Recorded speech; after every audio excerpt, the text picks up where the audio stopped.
नमस्कार दोस्तों, एक बार फिर आप सबका आपके अपने YouTube चैनल डीआरएस मैथ्स जो कि डीआरएस टॉपर्स लाइव है उस पर स्वागत करता हूं। आज अभी जो 31 जनवरी 2021 को सीटेट का जो एग्ज़ाम हुआ है उसका पेपर फर्स्ट अभी कंप्लीट हो गया। उसमें मैथ्स के जो क्वेश्चंस आए थे उसके जो सोल्यूशंस हैं वो जल्द से जल्द और बिल्कुल एकदम सटीक एकदम सही आंसर्स आपको विद सोल्यूशन मैं प्रोवाइड करने चल रहा हूं। तो इस वीडियो को देख करके आप अपने क्वेश्चंस को चेक कर लीजिए, ये सही है या गलत है। तो चलिए ज़्यादा समय न लेते हुए स्टार्ट करते हैं आज का ये लेक्चर। इस क्वेश्चन के लिए दिया था 5 क्रमागत संख्याओं का योगफल 20 है। तो हमने बताया है कि जब भी 5 क्रमागत संख्याएं लेनी हो तो a-2, a-1, a+1 और फिर उसके बाद में क्या लेते हैं a+1 और a+2 लेते हैं। तो जब इन पांचों को आप जोड़ोगे तो जोड़ने पर आपको मिलेगा 5a। ठीक, तो ये 5a का मान है 20 के बराबर। तो a का मान कितना हो जाएगा, 5 चौको 20, यानी a की वैल्यू हो गई 4। मतलब जो बीच वाला नंबर है उसकी वैल्यू 4 है। ठीक, तो अब उसके पहले दो संख्या उसके बाद में दो संख्या, तो ये संख्याएं होंगी 2, 3, 4 और उसके बाद वाली संख्याएं हैं 5 और 6। यानी कि अगर मैं इसको बोलूं कि ये टोटल जो नंबर्स हैं ये संख्याएं हो गई कौन कौन सी, 2, 3, 4, 5 और 6, सबको जोड़ोगे 20 आएगा। ये कह रहे हैं कि प्रथम 3 क्रमागत यानी 2, 3 और 4 को अगर मैं जोड़ दूं तो इनका योगफल कितना आता है, 3, 2, 5, 4, 9। तो इस क्वेश्चन का सही ऑप्शन है ऑप्शन नंबर 3 कि 9 आंसर आएगा इसका। ठीक है, इस क्वेश्चन में आपको दिया है कि भाजक भागफल का 5 गुना है और शेषफल का 2 गुना है। यानी कि अगर ये डिवाइजर यानी भाजक है, उसके बाद हमने लिखा ये भागफल है, क्या है ये भागफल, और उसके बाद फिर ये हमने लिख दिया कि ये हो गया शेषफल। शेषफल आपको वैल्यू दे दिया है 5, तो शेषफल का 2 गुना यानी भाजक हो गया 10, भागफल का ये 5 गुना है तो भागफल कितना हो गया, इसको 5 से डिवाइड कर दो तो भागफल हो गया 2। संख्या निकालने के लिए भाजक गुणे भागफल प्लस शेषफल करते हैं। तो 10 का 2 में गुणा किया 20 और 5, 10 में 2 का गुणा किया कितना हो गया 20 प्लस 5, तो ये वैल्यू आ गई आपकी कितनी, 25। तो इस क्वेश्चन का सही आंसर था ऑप्शन नंबर 4। वह संख्या कितनी है, संख्या है 25। 10 से डिवाइड किया शेषफल 5 आ गया। इस क्वेश्चन में आपको देखो हमने जो ये कॉन्सेप्ट बताया था उसी कॉन्सेप्ट पर बेस्ड क्वेश्चन ये है। आपको कह रहा है कि इसमें जो ये टोटल फ्रैक्शंस दिए गए हैं इसमें से सबसे बड़ी भिन्न और उसके जस्ट बाद वाली भिन्न कौन सी है, the largest fraction and the second largest fraction आपको बताना है। तो हमने आपको बताया था कि आप देखो सभी में डिफरेंस केवल एक का है, 5/6 एक का डिफरेंस है, 3/4 3 और 4 में एक का डिफरेंस है, 1/2 एक और 2 एक का डिफरेंस है, 2/3 एक का डिफरेंस है, 3/5 केवल लास्ट वाली है जिसमें 2 का डिफरेंस है। तो हमने बोला था कि जब डिफरेंस सेम हो तो उसमें से जिसमें अंकों का मान सबसे ज्यादा होता है वो सबसे बड़ी होती है। यानी कि 5 और 6 सबसे बड़े अंक हैं तो सबसे बड़ी भिन्न होगी 5/6। उसके जस्ट बाद में एक के डिफरेंस में आने वाली संख्या कौन सी है, 3/4। तो सही ऑप्शन होगा ये पहली दोनों फ्रैक्शन 5/6 एंड 3/4। तो सेकंड ऑप्शन इसका राइट आंसर था। अगर आपने इसको टिक किया तो आपका आंसर एकदम सही है। इस वाले क्वेश्चन में आपको दिया है कि एक वर्ग के रूप में तार 144 सेंटीमीटर स्क्वायर का क्षेत्रफल घेरती है। तो आप ये बताओ कि अगर स्क्वायर है, वर्ग है कोई, तो वर्ग में जो इसका एरिया है ये कितना है, 144। तो इसका मतलब इसका जो एक साइड होगी, साइड लेंथ, क्षेत्रफल क्या होता है भुजा का वर्ग, तो साइड होगी इसकी कितनी, 12 सेंटीमीटर। ठीक है, तो अगर 12 सेंटीमीटर इसकी साइड है तो इसका जो पेरीमीटर है, पेरीमीटर मतलब इसका परिमाप कितना हो जाएगा, 12 गुणे 4 करोगे तो इसका परिमाप हो जाता है 48 सेंटीमीटर। मतलब तार की कुल लंबाई हो गई 48 सेंटीमीटर। अब कह रहे हैं कि उस तार को मोड़ करके एक आयत बनाया जाता है। क्या बनाया जाता है, एक आयत वो बना रहे हैं। तो उस आयत के लिए अब क्या हो जाएगा कि लंबाई उसकी 16 सेंटीमीटर है। तो आप ये बताओ कि आयत इस तरीके से बनेगा तो एक लंबाई यानी ऊपर अगर 16 हो गई तो नीचे भी 16 होगी, 16 16 32 हो गया। बाकी कितना बचता है, 48 में से 32 निकाल दो, कितना बचता है बताओ, 16। तो 16 में अब 16 को दो बराबर भागों में बांट दो तो इधर की चौड़ाई 8 हो गई और इधर की चौड़ाई 8 हो गई। क्लियर। अब इसका क्षेत्रफल क्या होगा, क्षेत्रफल होता है लंबाई गुणे चौड़ाई, यानी 16 गुणे 8, 16 8 जा, तो 16 8 128। इसका ऑप्शन नंबर 4 आपका करेक्ट आंसर है। तो जिन्होंने भी ये किया है ऑप्शन नंबर 4 128 सेंटीमीटर स्क्वायर, उनका बिल्कुल सही है। इस क्वेश्चन में आपसे पूछा है कि 1 सेंटीमीटर बाई 1 सेंटीमीटर के 48 छोटे वर्गों को कितने प्रकार से व्यवस्थित किया जाए कि परिणामिक क्षेत्रफल 48 सेंटीमीटर स्क्वायर 48 सेंटीमीटर स्क्वायर हो। इसका मतलब कि आपको यह बताना है कि कुल ऐसे कितने नंबर्स के पेयर हैं जिनका प्रोडक्ट 48 आता है। तो देखो पहला पेयर होता है कि 1 into 48, तो एक ये हो जाएगा, एक ऐसा इस तरीके से अरेंज करो कि चौड़ाई 1 हो लंबाई 48, तो क्षेत्रफल 48 हो जाएगा। दूसरा पेयर होता है 2 into 24, चौड़ाई 2 कर दो लंबाई 24। तीसरा पेयर होता है 3 into 16। ठीक है, नेक्स्ट पेयर क्या हो जाता है आपका 4 into 12, 4 गुणे 12, ये भी 48 होता है। तो 4 पेयर ये हो गए। पांचवा पेयर आपका होता है 6 into 8। तो ऐसे कुल 5 पेयर पॉसिबल थे। तो इसका ऑप्शन था ऑप्शन नंबर 4 5। कुल 5 तरीके से व्यवस्थित किया जा सकता है जिस कंडीशन में उसका जो क्षेत्रफल है वो हो जाएगा 48 सेंटीमीटर स्क्वायर। क्लियर। इस क्वेश्चन में कह रहा है कि सभी विद्यार्थियों को इस तरीके से खड़ा किया गया है, तो इसका मतलब ये हो गया कि रूही का स्थान 19वां है, अगर वो ऊपर से आती है तो भी, और अगर वो यहाँ से नीचे से जाती है तो भी। मतलब रूही के पहले 18 बच्चे हैं और रूही के बाद में भी 18 बच्चे हैं, और रूही एक उनमें एक और है। तो 18 और 18 कितने हो गए? 36, और एक ये 37। तो सही ऑप्शन था ऑप्शन नंबर कि कुल 37 स्टूडेंट्स हैं। ठीक है, कितने स्टूडेंट्स प्रेजेंट हैं? तो ऑप्शन नंबर 3 करेक्ट आंसर था 37।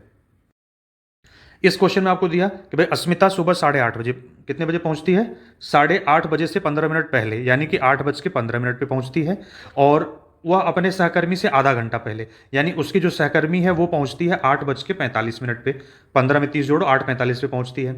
उसकी सहकर्मी 40 मिनट लेट है, तो मीटिंग कितने बजे शुरू हुई? तो इसमें से 40 मिनट अगर माइनस कर दो तो 8:05 टाइमिंग आता है। इसका मतलब कि मीटिंग स्टार्ट हुई थी सुबह 8:05 पे। अगर आपसे ये पूछता कि अस्मिता कितनी देर पहुंची है, तो अस्मिता 10 मिनट लेट पहुंची थी और उसकी सहकर्मी 40 मिनट लेट पहुंची थी। ठीक है, तो इसका सही आंसर है ऑप्शन ए, 8:05 पर मीटिंग शुरू हुई है। इस क्वेश्चन में आपको ये डिफरेंट रेट्स दिए गए हैं, जैसे क्रेयन का एक पैकेट 15 रुपये 50 पैसे में, पेंसिल एक पैकेट 14 रुपये में, स्केच पेन का एक पैकेट 12 रुपये 50 पैसे में, एक कैंची 17 रुपये में, एक रबड़ 2 रुपये में, कागज़ की एक शीट 2.5 रुपये में, और सजावटी स्टिकर का एक पैकेट आपको दे दिया गया है 5 रुपये में। ठीक, अब जब इसके लिए ये है कि सोहेल ने क्या क्या खरीदा है, तो सोहेल ने खरीदा है एक पैकेट क्रेयन, 2 पैकेट पेंसिल, एक पैकेट स्केच पेन, एक कैंची, चमकीले कागज़ की 5 शीट खरीदा है उसने, एक पैकेट सजावटी स्टिकर खरीदे हैं। उसको कुल कितना अमाउंट पेमेंट करना पड़ेगा? तो इस रेट से जब आप टोटल कैलकुलेट करोगे तो इसकी वैल्यू आती है 100 रुपये 50 पैसे। तो इस वाले क्वेश्चन का आंसर है ऑप्शन 4, 100.5। ऐसा क्वेश्चन हमने प्रीवियस वीडियो में करवाया है, अगर आप देखते तो आपका ये सोल्यूशन पक्का हो जाता। इस वाले क्वेश्चन में आपको दे दिया गया है कि क्या है कि एक संख्या 100 के आधे से अधिक है और यह 6 दहाई से 8 दहाई के बीच में है। इसके अंकों का योग 9 है। इसका दहाई का अंक इकाई के अंक का 2 गुना है। कौन सी संख्या होगी? तो अगर आप ऑप्शन से इसको सॉल्व करना चाहते तो देखो, पहला ऑप्शन नहीं था और लास्ट ऑप्शन भी नहीं था। फिर उसके बाद क्या है कि दहाई का अंक इकाई का 2 गुना है, तो आप देख लो सेकंड ऑप्शन भी नहीं था। राइट ऑप्शन आपका ऑप्शन नंबर 3 था 63, जो सभी कंडीशन को पूरा करता है। 6 दहाई का मतलब हुआ 60 से, 8 दहाई का मतलब हुआ 80 के बीच। तो 60 से 80 के बीच में केवल 2 ही नंबर थे, 72 और 63। लेकिन नेक्स्ट जो थी कि दहाई का अंक इकाई का 2 गुना है, तो ये केवल थर्ड ऑप्शन में सही था। तो इस क्वेश्चन का सही आंसर है 63। ये क्वेश्चन आपको दिया है कि एक 5 अंकों की संख्या में 100वें स्थान का अंक 10,000वें स्थान के अंक का 3/4 है, और 10वें स्थान का अंक 100वें स्थान के अंक का 2/3 है। 10वें स्थान का अंक सबसे छोटी अभाज्य संख्या का वर्ग है।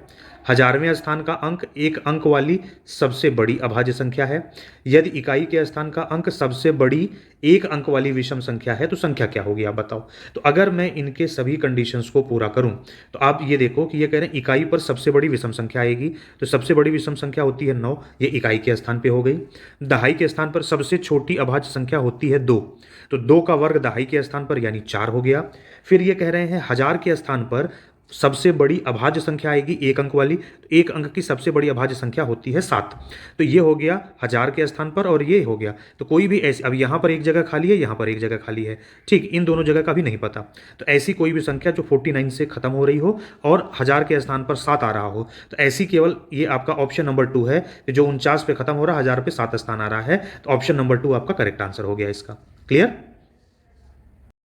अब इस क्वेश्चन में आप देखो, इस क्वेश्चन में आपको क्या दिया है कि रेलगाड़ी 30 मई 2020 को 23:40 पहुंचती है, 1 जून 2020 को 5:15 पे पहुंचती है।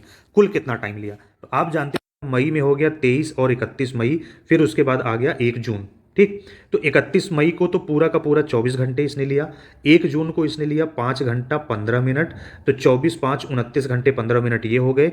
30 मई को 23:40 पर निकली ही है, तो 20 मिनट और बचे थे, 20 मिनट इस दिन के हो गए। ठीक है, ये हो गए 20 मिनट, तो कितना हुआ 24 5 29, 20 और 30 35, तो 29 घंटे 35 मिनट टोटल टाइमिंग इसको लगा लेने में। तो इस क्वेश्चन का सही ऑप्शन है ऑप्शन नंबर 3, 29 घंटे 35 मिनट। इस क्वेश्चन में आपको दिया गया कि 16 लीटर धारा की एक बाल्टी पूर्ण रूप से पानी से भरी हुई है। बाल्टी से इस पानी को छोटे छोटे बर्तनों में भरा जाना है।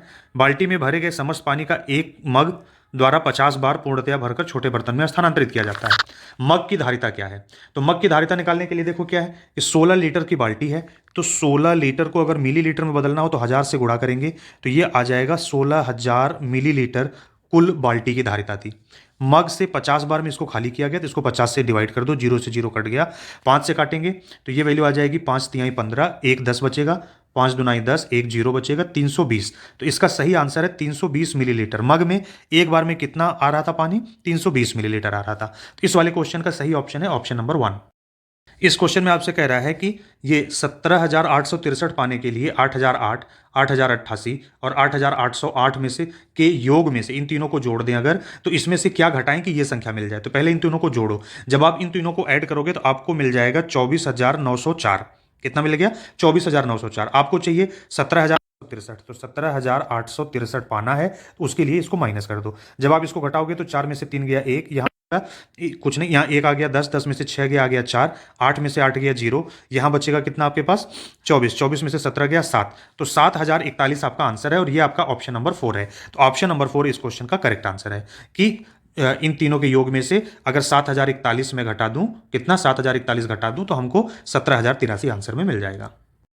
क्वेश्चन में आपको दिया है कि निम्नलिखित तालिका में मारिया और शहनाज द्वारा 100 में से प्राप्त 5 विषयों के अंक को दर्शा रहा है ये, ठीक है। अब आप देखो कितने कितने हैं इनके। तो मारिया के जो अंक नंबर हैं, अंग्रेजी, गणित, सामाजिक विज्ञान, हिंदी और विज्ञान, इसमें ये इनके 5 अंक ये रहे और इनके 5 विषयों के इनके अंक ये रहे, ठीक है। अब इनके आधार पर आपको ये बताना है कि इसमें से कौन सा स्टेटमेंट इसमें से सही है।